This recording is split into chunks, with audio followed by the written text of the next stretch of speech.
Maria Sanchez reporting live with KADYTV.com, and I have Bob Valles with me.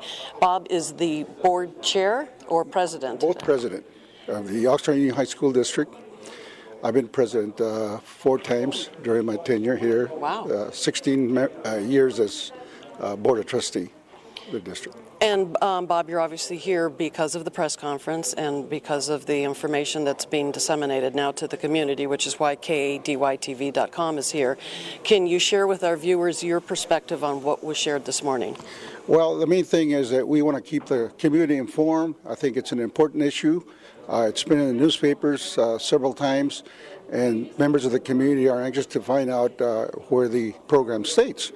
And I think it was very well documented by our attorneys. Our superintendent, Bob Carter, he's taken action to remedy this situation. He's gone throughout the state to get the experts in food nutrition management services. We have a lot of programs in place. We had all our principals from each high school here because they're directly involved. They all have a cafeteria. So we want them to know what's being done, what was said, and what transpired, so that these things don't happen again. Now, one of the major concerns with the folks that were here was, of course, okay, the whistle has been blown, $5.6 million has been identified as being needed to be returned, and the biggest concern is how is that going to happen and what is that going to affect? At this point, we just found out last week that $5.7 million is the money that we have to return. Now, there's some negotiations that we have to do with the federal government. We don't know if we're going to have to pay this in a 10-year increments or 5-year increments. They're also sensitive to the fact that the state has cut us back on funding. So I think something reasonable is going to come up, and we're prepared to deal with it.